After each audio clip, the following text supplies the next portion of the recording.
Hello, everyone, and welcome back to the Cyclocross Social podcast. Today, we're going to be discussing a weekend full of racing. The Super Prestige on Merksplas was on the Saturday, and in Hamme, the X2O Trophy marked its third round on Saturday. One of these weird weekends where the X2O Trophy is on the Sunday. There's not too many of those. The Super Prestige kind of has a monopoly on them in the weekends, which the World Cup isn't there, but this week it was the other way around. X2O Trophy in the prime spot, and with me here to discuss that is Issam. Yes, thank you for having me. Thank you for joining once again today in a slightly different format. We are covering both races in one episode, and we're going to do that by taking the riders on one by one. I needed a bit more time to catch back up on these races. I am working as an intern coach with Eurocross Academy, a opportunity that is really great for me. I've thought about this a long time to kind of get more into cycling. It gives me some new perspectives, and I have been with them for a number of years, first just media, then media analysis, and now they're teaching me the ins and outs of the coaching, which has been really wonderful, and it's been interesting to get more perspective on that and help. We're now here with 15-16s to help them a little bit in their development. So hopefully in a few years, some of them will also be on the big screen here. I think Issam, the rider that stood out to me this weekend was Joris Nieuwenhuis. He was fantastic in Merksplas. You just know what time it is when you see Joris Nieuwenhuis come to the front there about 20 minutes into the race. On these type of courses, he's just so good in slowly but surely piling up the pressure through these technical sections. Hamme and Merksplas, very similar courses. They're not featureless, but they don't have one decisive feature where you can say, oh, this is where I'm going to drop someone. But in these races, similar to how he won in Lokeren, in a way also similar to Heer de Strand, he just hits the front, pushes on, and in Merksplas that resulted in the win. In Hamme, another attribute to just how good he is on these courses. First corner, crash, he's in last place, he fights his way through the field. Okay, it's maybe not the biggest field in the world in Hamme, 30 riders, but he still does it, right? He moves his way up, finishes third without the crash. Who knows what would have been possible there, because Nys and Mason took off super early there. Nieuwenhuis just so good on these courses, and his form is clearly still there. I feel a little bit like the father that, didn't really trust his son and he proves him wrong, because I honestly, it looked like Nieuwenhuis was in a sort of a dip. And I have to say, when he had he had a crash there in Merksplas, and I thought, okay, well, this it's not going to be his race once again. But he fought back even with a shoe that not really functioning the way it should be functioning, but it didn't really bother him all too much, and he was able to get to the front and win the race. And who knows what would have happened if he didn't had that incident so early on in the lap, being completely last, finding his way through the field rather quickly. That costs a lot of energy, and I think that's one of the things that I picked up in the post-race interview, that he was talking about, that he has been going on or talking about these kind of scenarios with a mental coach, and he has been working on that. And he said that, he felt some sort of need of just trying to push on and see what happens. And you just know, I think we got, two races with both Merksplas and also in Hamme, that the racing was a bit tricky. It was, I wouldn't say easy to make a mistake, but you could make a mistake left and right, and you had to be really on your toes to make sure that you negotiated the track as good as possible and as consistent as possible. And I think if you kind of disregard the mistakes that Nieuwenhuis made, after that he was really able to get through the course quite well. And it was a shame that he wasn't able to be at the front from the start, because I think that really hampered his race in Hamme. And it was an incredible win in Merksplas. So I think he definitely bounced back from what appeared to be some less so good races, and he is now truly back again at the top. The Belgians have a fantastic word for what you just described as the Foutenlast. We discussed this last year, I think. It's the course where it's just so many corners, especially also in Hamme. It was very slippery. What I really liked in that course in Hamme was this section with these two uphill small planks. It reminded me a lot of the Toyo tires feature they had probably some 7 years ago now. it's a shame that one rider got stuck with his front wheel in between them and they did away with them. That was a new feature, it was quite interesting, and this kind of reminded me of that. In the overall sense, that adds up. We saw, I think it was Verstringen crash on that section. It's just an example of the foul loss. It's so easy to make a mistake. Like, it adds up. The number of corners that you need to take at high speeds is easy to, small mistake, maybe put a foot down. All of a sudden you're 3 bike lengths behind. You need to push on the straightaway, and then you slide out in the next corner trying to close that.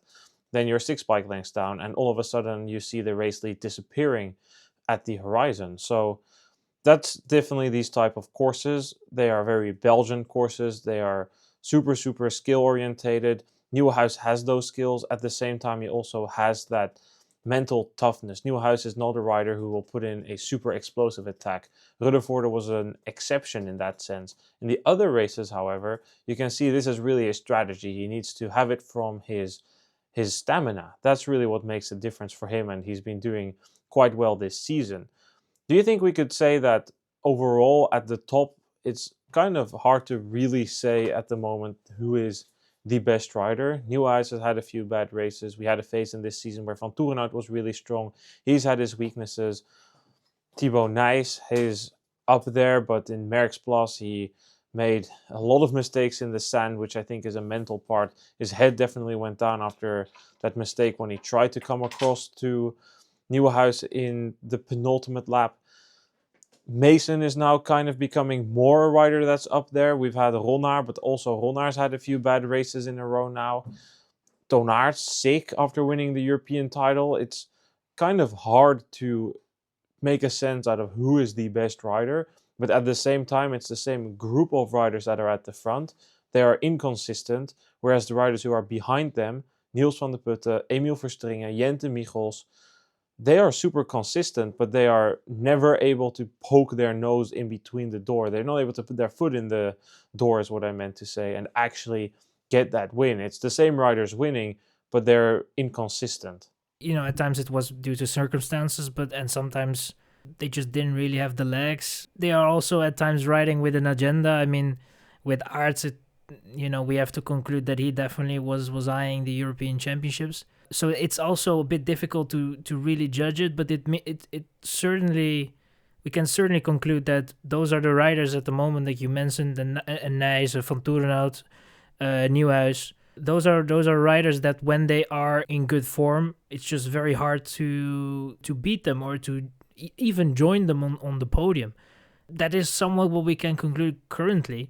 It's just very hard to expect what is going to happen next weekend, and I think, I guess that's also part of the fact that they are so close to each other in a way that when you just have certain mishaps, certain issues in your race, it doesn't really go your way.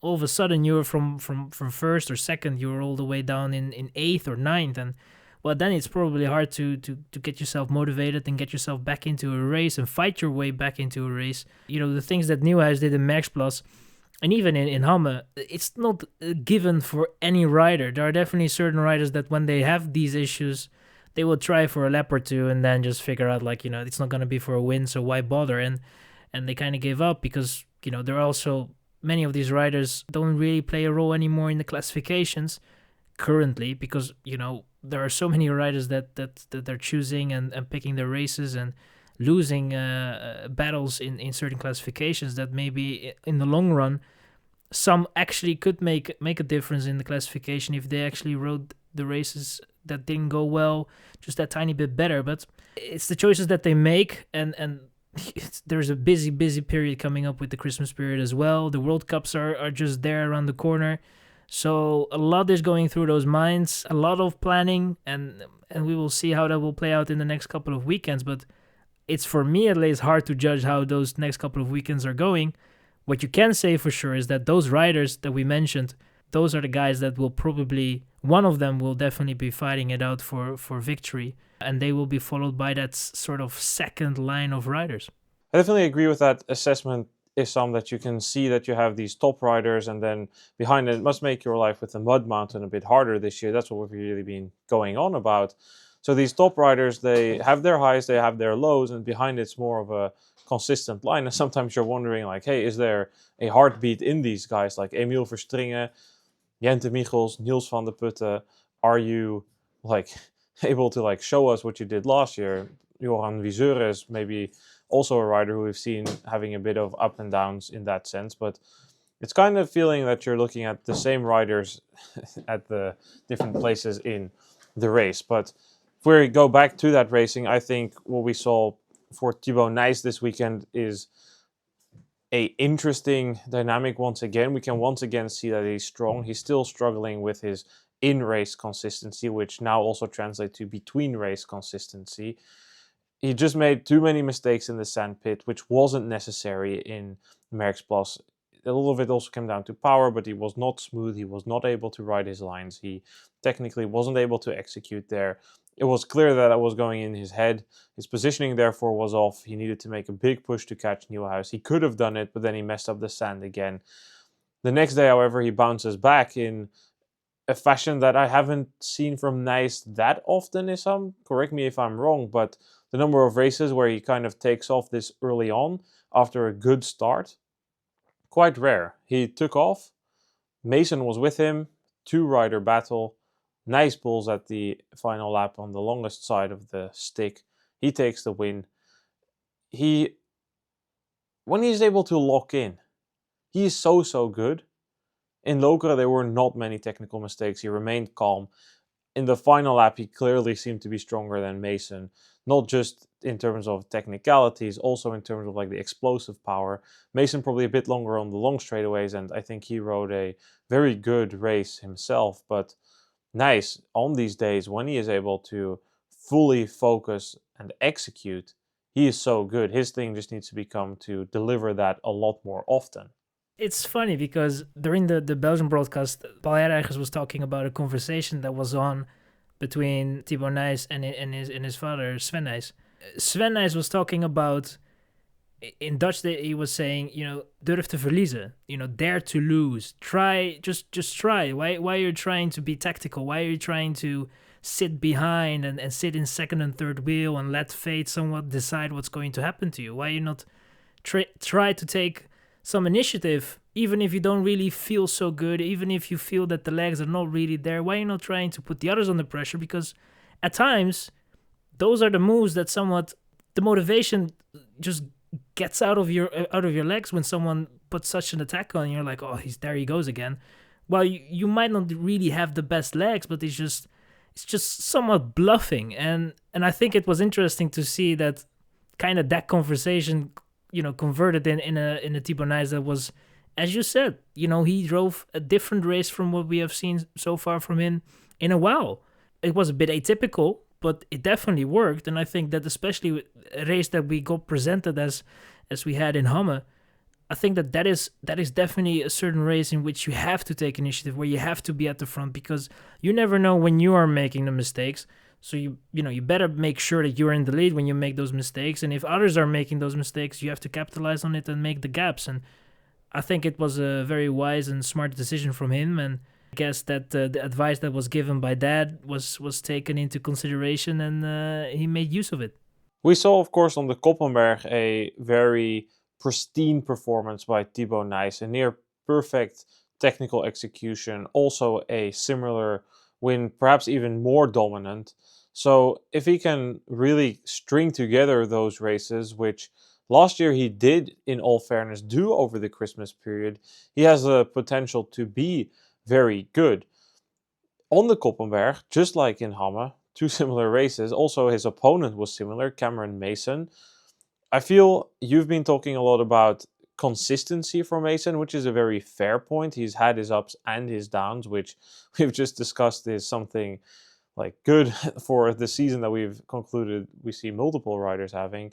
The results of Cameron Mason look like a mountain stage from the Tour de France. Every course designer's dream looking at that. Probably not the dream of every statistician. But I think with Mason, he was good in Merksplas, he was good in Hamme, he was good at the European Championships, he was good on the Koppenberg. Like, November has been a good month for him so far. Sure, Neil after that crash was not a good race for him. Lokeren was an off day, but if we just look at his results, I feel with Cameron Mason, we're finally getting back to that point where we were 2 years ago. That race in Pontchâteau, the European Championships, all those races on one day, they've kind of formed like a turning point for many riders. For some reason, I fall back to that race in comparison many times. After that race, and especially after what Mason showed, for instance, in Kortrijk and in Boom, in these races directly afterwards, we were saying it's a matter of time before Mason wins a big race. And now with these performances, the course is getting muddier, more courses that suit him well coming up. I feel with Cameron Mason, we are heading finally back to that situation where we can say, okay, it's a matter of time before Cameron Mason is going to win a big race, before he wins a World Cup. I like that when he was talking about feeling a disappointment that he has not felt before, and I think that he is ready for a big win. It just has to kind of fall his way a little bit. And then he started the season, with his ups and downs. Now there are just a bit more ups than downs at the moment, and I hope that he can continue that, because I think that, when he gets the courses that suits him well, he's just a rider that can, fight for podiums. And especially now with the fact, as we discussed already, that you have just these lead riders that struggle to, keep it going every weekend.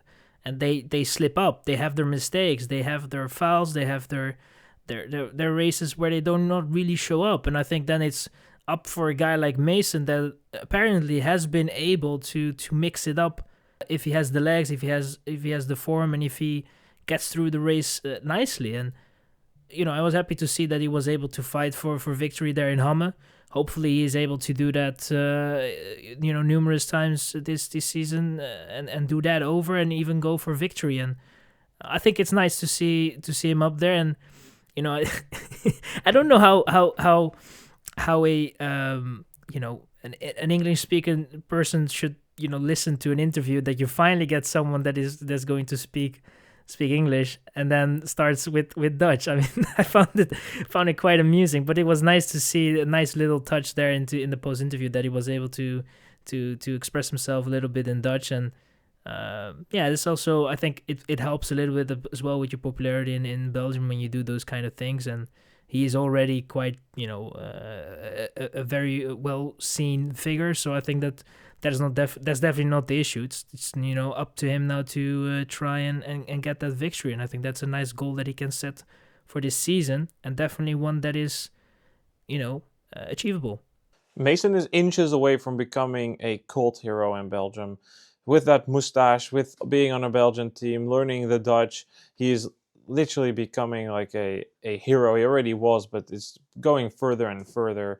So he's definitely on the up, and I hope that he can get that big win. So yeah, it's always good that we see a break with the trend. And speaking of that, a few riders that kind of performed similarly. Van de Putten, Verstringen, Michels. I think for Van de Putten and Verstringen, you can really see that they're good.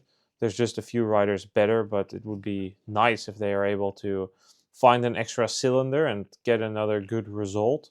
We have probably the rider that impressed me the most this weekend is Lars van der Haar. He had a good weekend, a 6th place in Merksplas and a 4th place in Hamme. I hope he can improve a little bit more. He said that in the off-season he didn't have as much motivation. If he improves a little bit more, he could finish on the podium, and it would be really nice to see him get some podiums and maybe at the end of the season still a win to close off what has been a fantastic career. I think we can move to the women's side then. Issam, there also a continuation of trends. We're getting next week with the start of the World Cup a lot more riders in action. Still no Fem van Empel in that. Lucinda Brandt took her win twice. Merksplas and Hamme, 50 podium places in a row. Holy, that is insane. 50 podium places in a row. How many riders even get 50 podium places in their career in these big races? And Lucinda Brandt just keeps chaining them together. You kind of get used to it by now, right? Like, yeah, she's been doing it this season. Van Empel is not there. Alvarado is not there yet. Pieterse, Vorst. So many riders are still sidelined, unfortunately, but You still have to do it, and she does, but behind it's the same riders that we see Van Alphen and Van der Heijden dueling with each other for the podium places. Bentveld making a small play on the first day, but immediately also proving that Jurgen Mettepenningen was full of crap last week when he was talking that Bentveld was just inches away from beating Brandt. Yeah, I think with Brandt, it's just, we have seen it now multiple times this season, and I'm afraid we're going to see it more in the next coming races, because I don't think the situation is going to change all that much. But she powers away, and when she does, it's just so tough for the others to keep up. I think that Van der Heijden did a solid job of somewhat keeping her at bay, but she really tried, but it was just she didn't have enough. And I think nevertheless it was still, from her side, there definitely were not the worst races that she was doing. It was just not much she could do. And as you said, we saw a lot of the same riders there behind Brandt. It was positive to see that Schreiber in the first race back in Hamme was able to immediately get there in a fight for a podium. Unfortunately, just making that little too many mistakes. Van Alphen definitely smart there, taking that inside there on a small hill, and that Schreiber had to dismount, and there she lost just too much time and was never really able to make that up. And then she had the mechanical, but that wasn't for four. She really had to run to the line, which wasn't the best way to do it. She probably would have been better off stepping, and that was also a remark from Kant after the race. But yeah, I think it was on the women's side, it's a bit more what we have on the men's side, that certain riders are just not showing up, I guess. On the women's side it happens at times, but which is kind of normal in the sport, but it happens just less. And the riders that are at the top, they're always somewhat there. Maybe they have a lesser day, left or right, but someone like Brandt is just consistently up there at the front, and will not let that podium spot go for a while, probably. Things have to go massively wrong for her to not be able to finish on the podium. And at the moment, it just really looks that she has enough to cover off everyone. And we have to hope for the ones that are coming back. Vorst came back as well, and it looked all right, but we definitely should not think that Vorst is going to be the one that is going to be the danger for Brandt just yet. And you have to hope for Schreiber that she can improve. I think that she can, but how much, and will that be enough? Who knows? And Van Empel, it's not the most it's not the best sign that she's not going to be starting in Tabor. And how long do we have to wait for her return? So we are somewhat in the waiting game if we talk about on the women's side, and we have to hope that we will eventually be rewarded with, I guess, more of a battle for victory and more battles overall for the podiums. The racing has not been bad, but you can definitely see that the situations currently are really affecting the racing at the moment. In this racing block here, I tell all these young riders here, you have to be patient. Maybe your first race here in Europe is not going to be your best performance. You need to be patient within a race. You don't have to overtake them in the first corner with a dive bomb. You have to be patient with making a move. You have to be patient. You can't always be pulling on the straightaways in the headwind. Now I need to be patient myself, Issam, and my patience is being severely tested because I want to see a head-to-head between Lucinda Brandt and Fem van Empel. A fit Fem van Empel, of course. I want to see Lucinda Brandt take on a fit Senda Carmen Alvarado, a fit Puck Pieterse, a fit Blanca Vash, a fit Zoe Backstedt, a fit Marie Schreiber. I want to see that. I want to see those battles. I want to see those duels. I want to see Brandt be challenged like we saw last year. We had so many fantastic races last year, and for me this year the racing there hasn't been as thrilling always, and that's of course not the fault of Lucinda Brandt, but I just want to see that happen. What we know, the weakness of Lucinda Brandt, the reason why she didn't become European champion and is still racing in that Baloise kit, is because of her start. With Marie Schreiber now back, I think, maybe I'm coping a little bit here, there are more riders coming in that can take advantage of it. Van der Heijden, Van Alphen are good riders, both having very solid seasons, but if you compare to last year, you could see that the competition was still a few notches higher. What came from Schreiber in Hulst, what came from Backstedt in Zonhoven, what came from Vash in Maasmechelen. Like, those were really paramount like challenges, and not all of them were successful, but there were a number of times where Brandt was really put under an immense amount of pressure due to her bad start. I think what I saw from Schreiber and Hamme was a positive start to her season. It was her first race. She was in contention for the podium with Van Alphen quite long, then lost out, had to run to the finish later on with a problem with her chain, but that didn't cost her the podium. She was having a promising start. Hamme is technical, it was muddy, not necessarily an easy place to start your season in the slightest. So I'm hoping that we can see, perhaps when these riders come in, Backstedt of course also injured, that once this waiting game is over, and it will probably be a very short, explosive, perhaps even a short violent campaign from these riders where they really have a lot of energy to go at it.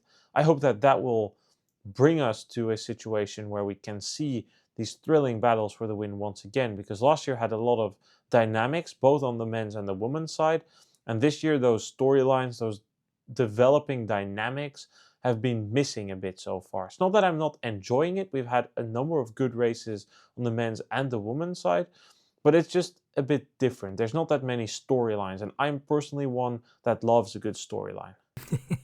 Maybe we need some playoffs.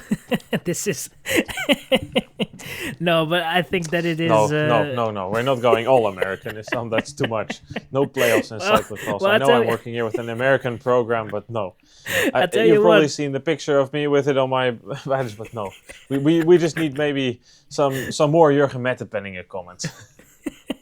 Yeah, I agree. No, I mean, I was joking, but I think it's somewhat, maybe it has stagnated a little bit in terms of there is not really there is talent coming up, but they're still not on a level that they will be able to really fight for top fives and all that. And I think that with, on the women's side, all the injuries and absences that we had, it just doesn't really help. And I think that is currently just a situation that we have to work with. It's not a terrible situation, I tell you that, but it's just, it just takes a little bit of the fun away, and I think that we just kind of hoping every race that maybe Brandt doesn't do the best start ever, and that we can just enjoy at least the first 4 laps or something, and then from there on see where the racing ends up. But that's just not how it goes, and you have to, in a way, also appreciate the dominant wins and the way she has been doing it and how long she has been doing it, 50 podiums as well. I mean, that is just an incredible achievement that we should definitely also highlight, because I think it's just, and we have been doing that, and I think I do it again. It's just, an incredible achievement overall. And I think, I'm wondering, is that in both categories, has that ever been topped? Is that like an all-time record, or is that just, do you know anything about that? I don't.